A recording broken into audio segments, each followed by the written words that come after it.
I want you to do something right now. Swallow once, just once, and notice what you feel at the back of your throat. Is there something sitting there? A thickness? A coating that just will not go away no matter how many times you clear your throat this morning? Now here's what I want you to think about. You have probably been clearing your throat dozens of times every single day. And if I asked you when it started, you might not even be able to give me a clear answer. It crept up on you slowly. First it was just mornings, then it was all day, and now it is just part of your life. You carry water everywhere. You avoid certain foods. You have probably tried every home remedy your neighbors and relatives could suggest, and yet here you are. Here is what I need you to hear. That mucus is not random. It is not simply your age catching up with you. Your body does not do things randomly. Every persistent symptom is your body's way of communicating something specific. The question is whether you know how to listen, and today I'm going to teach you how. Because in my experience working with older adults in preventive health, I have seen this particular symptom, persistent throat mucus, misunderstood and mismanaged more than almost any other. People are handed lozenges, they are told to drink more water, they are dismissed, and the actual cause sitting quietly underneath everything never gets addressed. Today we are going to change that. I am going to walk you through 5 specific research-supported causes of persistent throat mucus in adults over 55. And I'm going to do something that most videos on this topic never do. I'm going to tell you which 2 of these causes are almost certainly working together in your body right now, because they almost always do, and how that combination makes everything dramatically worse. My name is Dr. Franklin. I work in preventive health and senior wellness, and my commitment to this community is always the same: plain language, real research, practical steps you can start using tonight. Before we go any further, drop a comment below and tell me this. Is your throat mucus worse first thing in the morning, or does it stay with you all day long? Because your answer to that one question actually tells me quite a lot about what is driving this in your body. Right morning or all day in the comments, I read every single one. Now let us get into it, starting with the piece of biology that most people have never been told, and it changes everything about how you understand this problem. Your body produces mucus every single day, nonstop, around the clock, and that is completely normal and completely healthy. Mucus is your body's protective coating for your airways. It catches bacteria, dust, and viruses before they can settle deeper into your lungs. It keeps the delicate tissue lining your throat moist and resilient. Without mucus, your airways would dry out, crack, and become vulnerable to every pathogen you encounter. Mucus is not the problem. The problem is what happens to that mucus as we get older. Here is something that research has confirmed clearly, but that most people are never told by their doctors. There is a system in your body called mucociliary clearance. Your airways are lined with millions of microscopic hair-like structures called cilia. Their job, done millions of times a day without you ever noticing, is to sweep mucus upward and outward, keeping it thin and moving so it never accumulates. In a younger adult, this system is efficient and fast. Mucus gets produced and cleared almost instantly, but studies confirm that as we age, these cilia slow down. They beat less frequently, and the result is that mucus that would have been swept clear in seconds at age 40 can pool and accumulate for hours at age 65 or 70. What this means practically is that any factor pushing your body toward excess mucus production will hit harder and last longer in an older adult than in a younger person. That is not a complaint about aging. It is simply the physiology, and understanding it is the foundation of everything we are going to talk about today. So with that context in place, here are the 5 causes, and I want you to listen carefully because I am going to tell you which ones tend to stack on top of each other. The first cause is one I want you to pay very close attention to because research consistently shows it is the most frequently missed explanation for persistent throat mucus in this age group.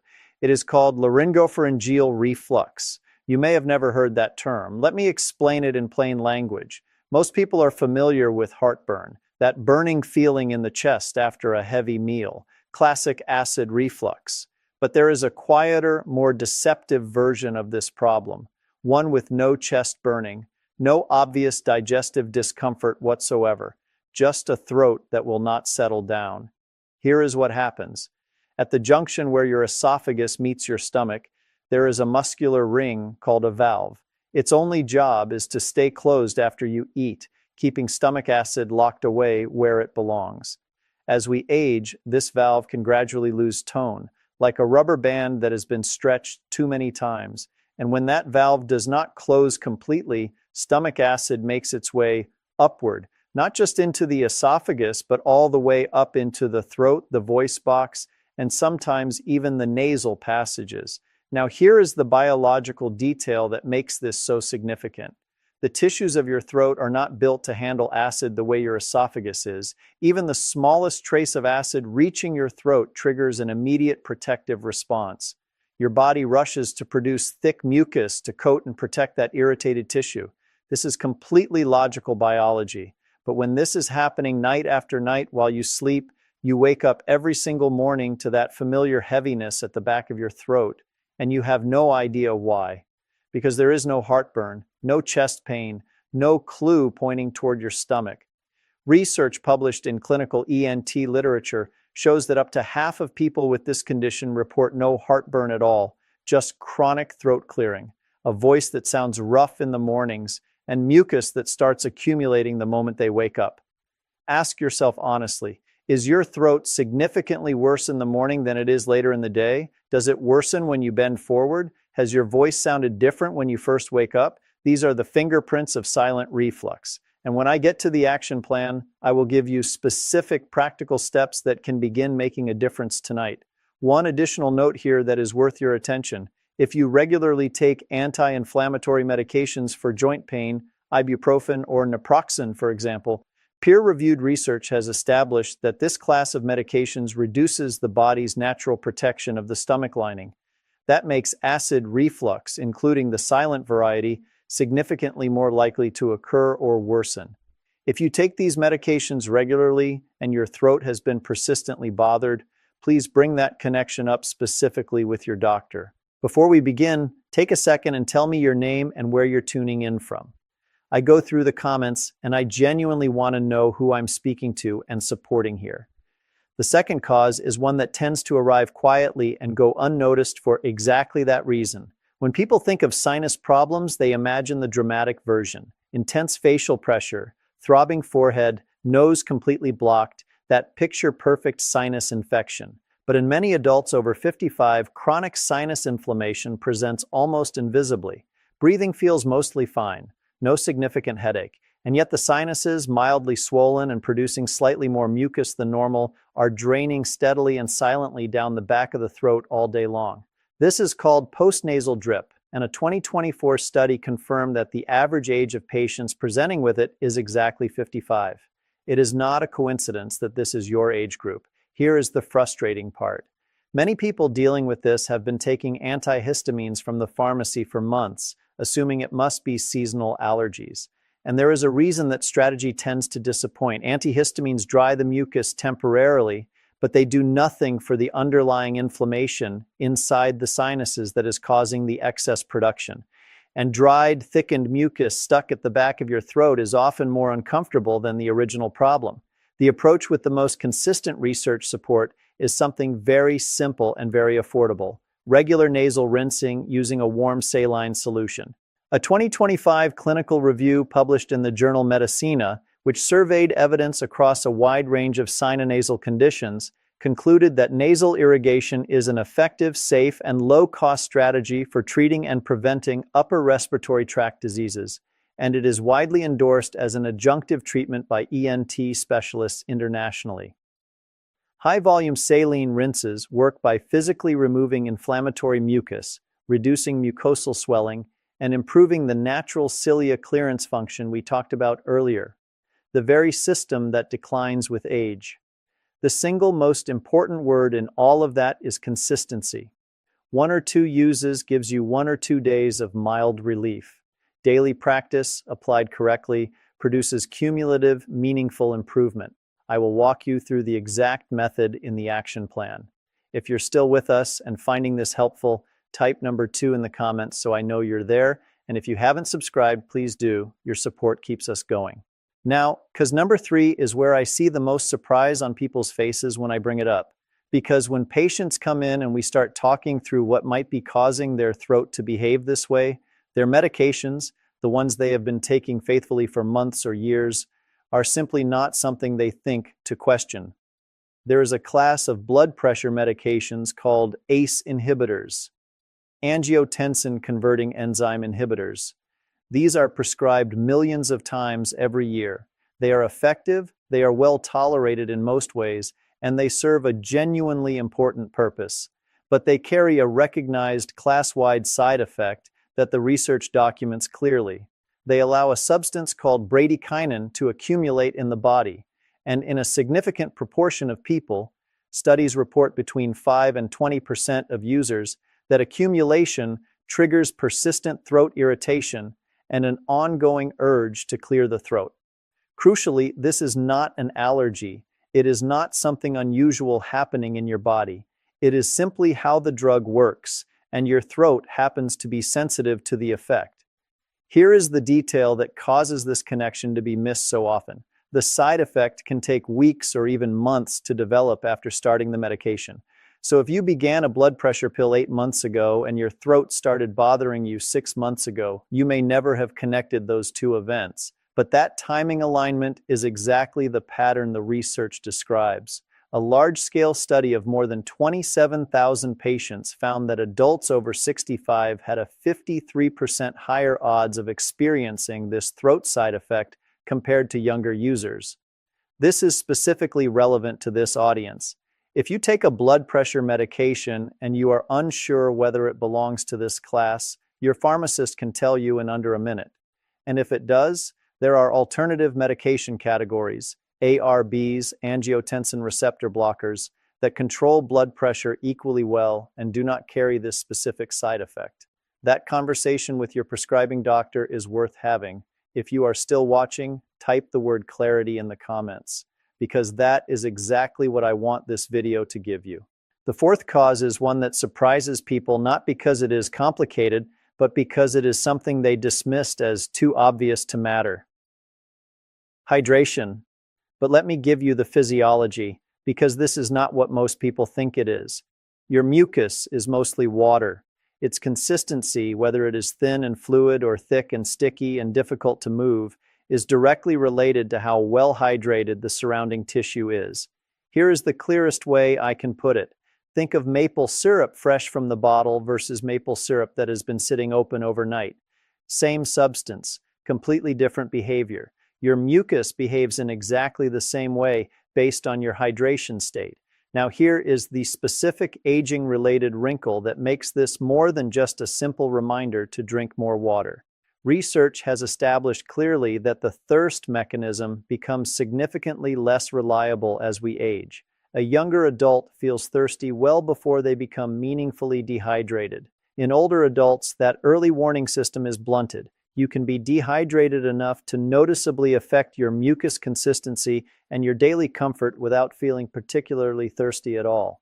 Waiting for thirst to prompt you to drink means you are consistently operating behind the curve, and a mildly dehydrated state maintained day after day keeps your mucus persistently thick and sticky in ways that amplify everything else we have discussed today. A practical fluid target referenced widely in clinical nutrition guidance is approximately 30 milliliters per kilogram of body weight per day from all sources.